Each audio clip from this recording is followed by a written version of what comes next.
Hai, selamat malam. Selamat berjumpa kembali dengan saya di channel Senandung Malam. Malam ini, saya akan menceritakan sebuah kisah mistis yang berjudul Santet Ular Rambut. Cerita ini saya ambil dari akun Twitter @horornyata. Untuk kalian yang ingin langsung membacanya, silakan kunjungi akun Twitternya yang akan saya sertakan di kolom deskripsi. Dan juga jangan lupa untuk memfollow akun penulis. Sebelum saya menceritakan kisahnya, jangan lupa untuk mensubscribe dahulu channel saya dan juga tekan tombol like.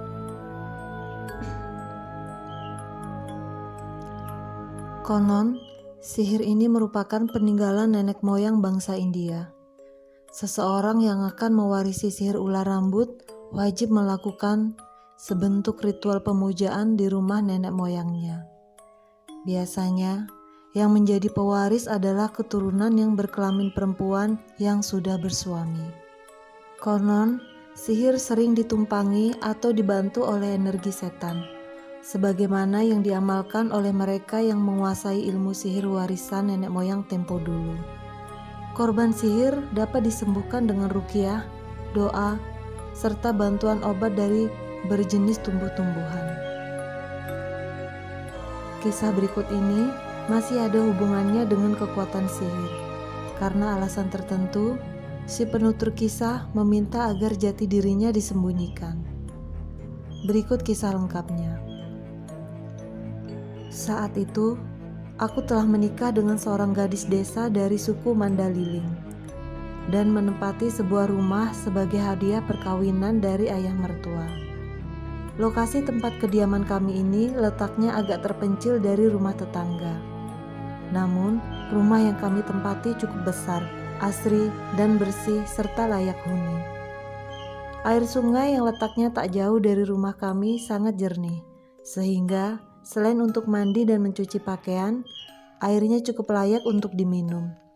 Perlu kuungkapkan bahwa desa tempat kami berdomisili ini dikenal sebagai daerah yang sudah kondang akan keangkerannya. Si Pisau Dainang, demikian nama desa itu. Letaknya lebih kurang 20 km dari kota Sipirog. Di perkampungan ini masih banyak ditemukan fenomena yang aneh-aneh. Bahkan hingga kini dikenal merupakan daerah terlarang bagi siapa saja yang datang atau berkunjung dengan membawa niat yang tidak baik. Jika ketentuan ini dilanggar, maka nasibnya tidak akan beruntung. Selain itu, ada sebuah pantangan yang dipegang teguh oleh warganya. Jangan sekali-kali berani mencoba mengambil barang orang tanpa hak atau mencuri di kampung ini. Akibatnya cukup fatal. Bisa-bisa si pelaku akan tersesat, tidak tahu jalan pulang, dan akan mengalami hal-hal yang sangat menakutkan. Pantangan lainnya yang perlu diketahui bagi pendatang adalah tidak boleh bersiul pada malam hari. Juga dilarang meludah di sembarang tempat dan mengorek-ngorek kerak nasi. Yang paling pantang adalah menjemur celana dalam perempuan yang sedang haid di luar rumah, atau dibiarkan tercampak di kamar mandi. Demikianlah sekilas tentang berbagai pantangan di desa tempat aku dan istriku tinggal. Walau kelihatannya main-main, namun tak seorang pun berani melanggar pantangan-pantangan tersebut. Entah berhubungan atau tidak dengan berbagai pantangan tersebut, kisah menyeramkan ini akhirnya kualami. Masih kuingat, hari itu bertepatan dengan Selasa Kliwon. Istriku, sebut saja namanya Boru Lubis, baru pulang dari rumah sakit di kota Sipirog. Wanita yang sangat kucintai ini sempat dirawat inap akibat keguguran pada kelahiran yang ketiga. Karena masih mengalami pendarahan, dia kulihat sering keluar masuk kamar mandi yang terletak di pinggir sungai samping rumah kami. Kamar mandi ini berdinding bilik bambu tanpa atap di atasnya. Beberapa hari setelah kepulangan istriku dari rumah sakit, malamnya aku mendapat giliran ronda. Aku sedang asik ngobrol dengan beberapa petugas jaga lainnya. Ketika malam itu, terlihat dari arah puncak bukit, Segumpal cahaya merah seukuran ikatan sapu lidi berterbangan di atas. Aku tertarik melihat penampakan ini karena cahaya aneh itu meluncur deras ke arah rumahku. Sepertinya cahaya itu turun dan masuk ke dalam sumur. Melihat keanehan ini menyebabkan hatiku tidak tenang dan agak cemas. Jantungku terdegup kencang sebab rasa khawatir menyelinap dalam dada begitu menyadari bahwa saat itu aku meninggalkan istriku yang belum pulih kesehatannya di rumah bersama 2 orang anak-anak kami yang masih kecil. Untuk menyelidiki fenomena aneh tersebut, aku bersama 2 orang petugas ronda bergegas menuju cahaya tadi menghilang.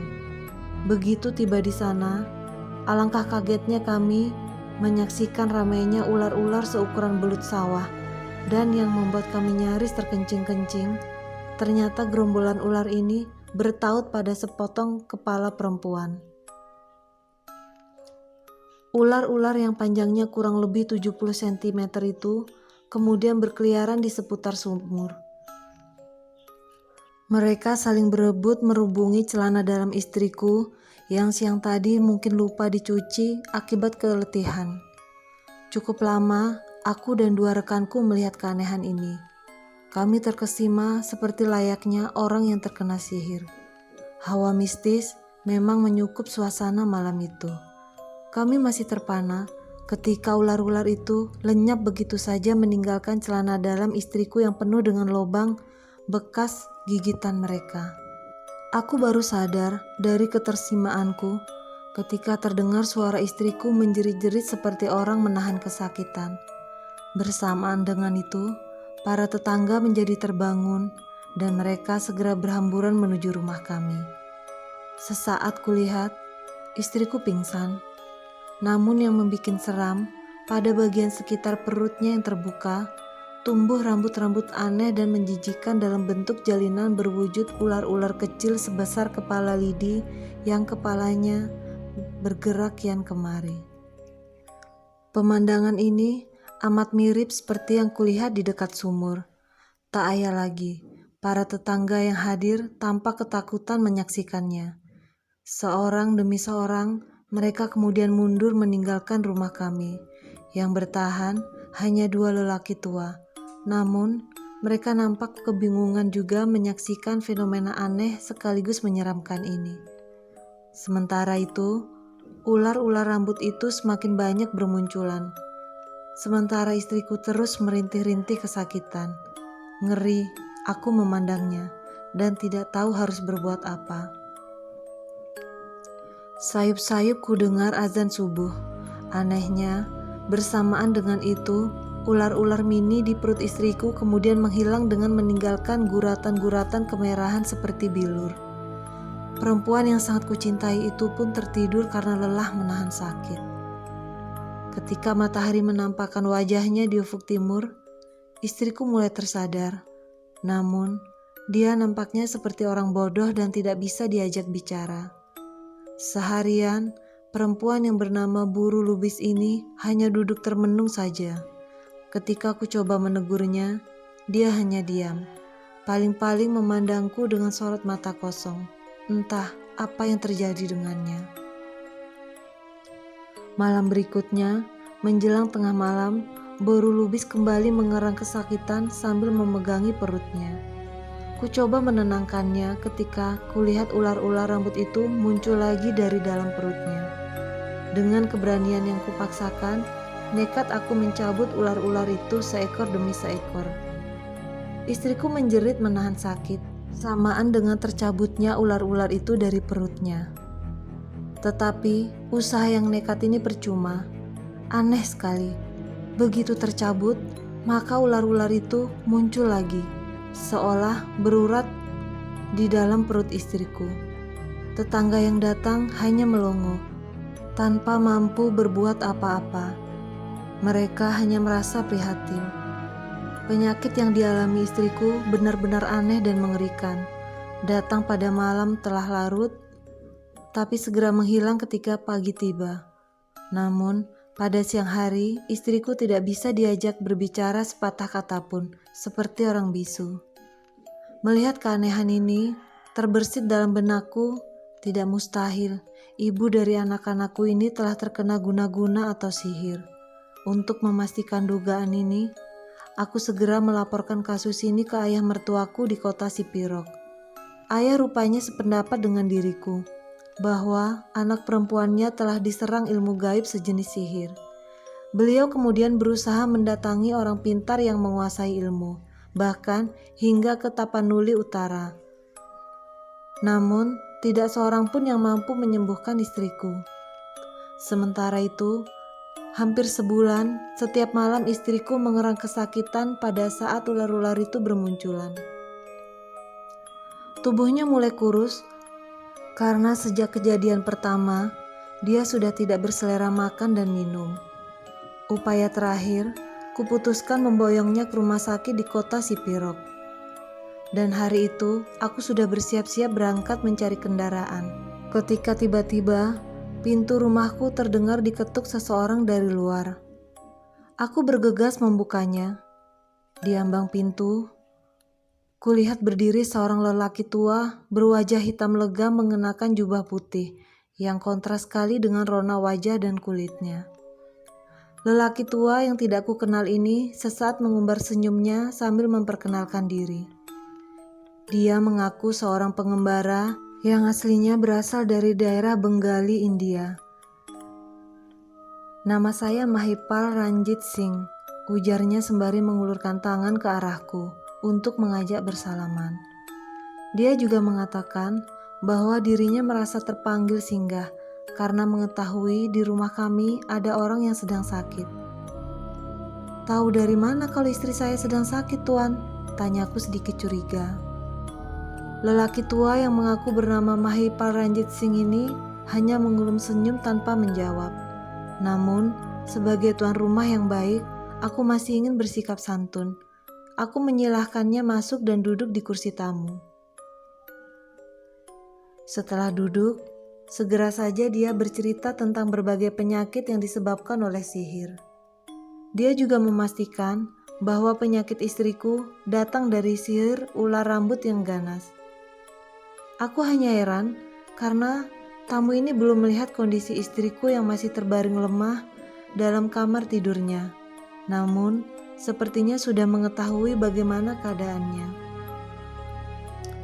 "Boleh saya menjenguk si sakit?"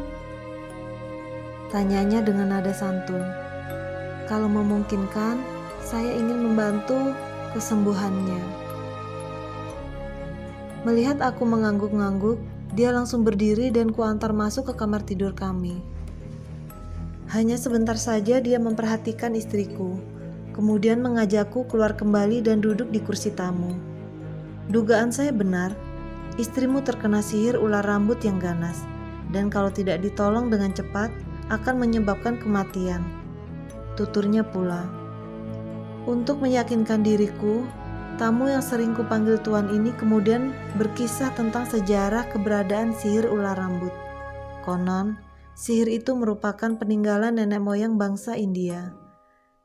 Agaknya saudara-saudara dari negeri Hindustan yang datang ke Indonesia sempat mewariskan kepada warga setempat setelah dimodifikasi sedemikian rupa, sesuai dengan situasi dan kondisinya. Menurutnya, sihir ular rambut yang asli dikenal sebagai pusaka keturunan keluarga. Seseorang yang akan mewarisi sihir ular rambut wajib melakukan sebentuk ritual pemujaan di rumah nenek moyang yang berusia lanjut. Biasanya, yang menjadi pewaris adalah keturunan yang berkelamin perempuan yang sudah bersuami. Rumah nenek moyang biasanya terbuat dari dinding yang dilumuri lumpur dan tanpa jendela, kecuali sebuah pintu yang tidak boleh dibuka lama-lama ketika matahari bersinar terang. Saat itu, sebuah lampu minyak segera dinyalakan dekat pedupaan termasuk mengisi air minum dalam tempayan. Manakala mereka yang akan mewarisi pusaka kuno ini memasuki rumah nenek moyang tersebut, maka harus merangkak menggunakan kedua lutut dan siku-siku tangan. Tidak boleh berbicara sepatah kata pun. Semua dilakukan melalui isyarat. Begitu berada di dalamnya, mereka yang akan mewarisi sihir ular harus melepaskan semua pakaian yang melekat di tubuhnya, lalu duduk bersila. Setelah itu, maju ke depan sambil terus melakukan ritual pemujaan tanpa berbicara apapun, kecuali desah nafas belaka. Melalui pedupaan, kemudian menyeruak asap setanggi, dan di depan mereka terletak lampu minyak yang menerangi ruangan secara samar-samar. Kemudian ritual pemujaan dilanjutkan dengan lebih kusyuk lagi, sambil tegak berdiri dan tubuh mereka yang polos tanpa busana kemudian diarahkan menghadap lampu minyak tanpa bergerak-bergerak. Entah dari mana datangnya, seorang bertelanjang dada muncul dan mengangkat pedupaan. Sosok ini kemudian menghirup asap pedupaan dan mengembuskan asap setanggi itu ke seluruh tubuh mereka yang mengikuti ritual. Setelah itu, mereka diperintahkan duduk kembali di depan sosok telanjang dada. Para pelaku ritual kemudian bersedekap tangan di dada masing-masing. Mata mereka berkonsentrasi memandang ujung jari yang didekapkan di dada tadi. Pemujaan dengan cara bersedekap tangan ini dilakukan terus-menerus tanpa melakukan gerakan berupa apapun.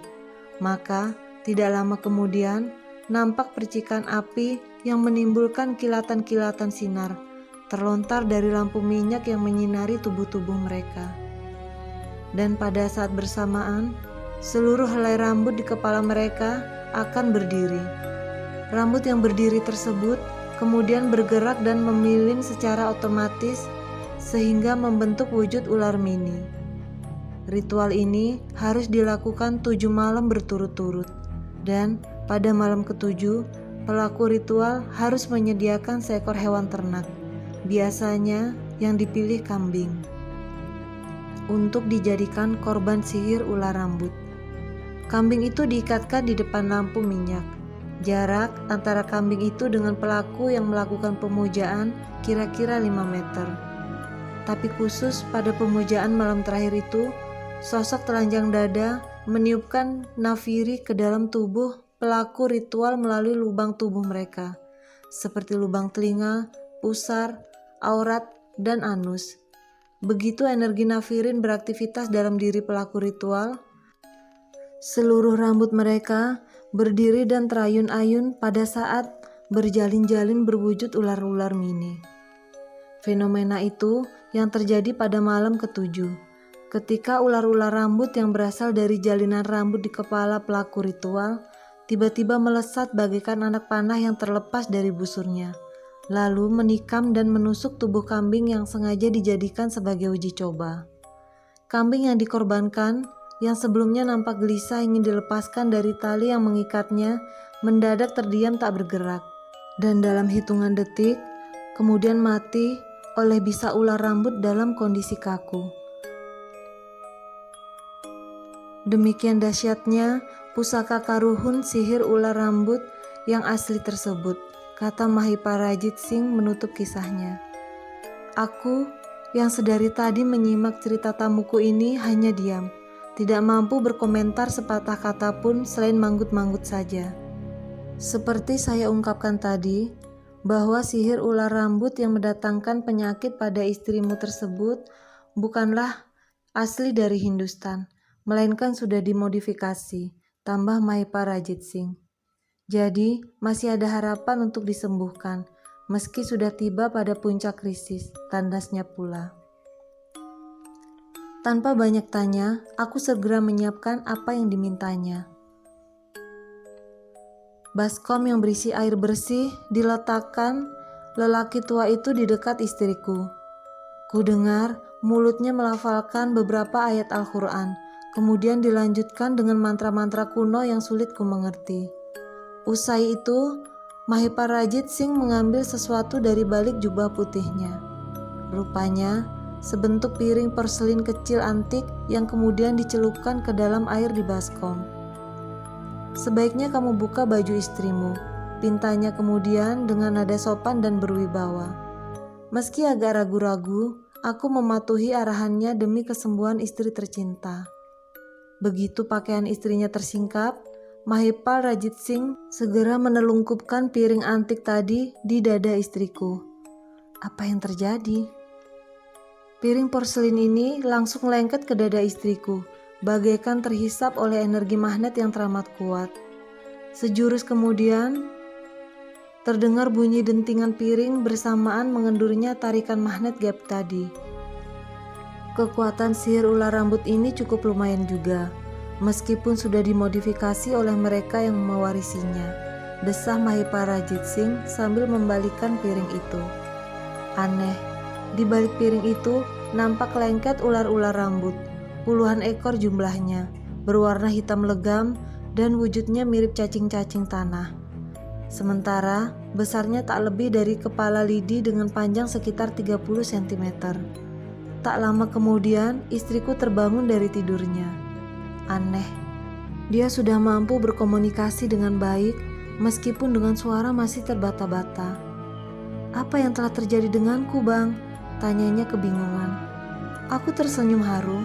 Sudah hampir sebulan kamu mengalami penyakit aneh, jelasku sambil menahan air mata. Istrinya tertegun cukup lama sambil memperhatikan tubuhnya yang kurus kering. Mungkin ingin memastikan apa yang kukatakan barusan.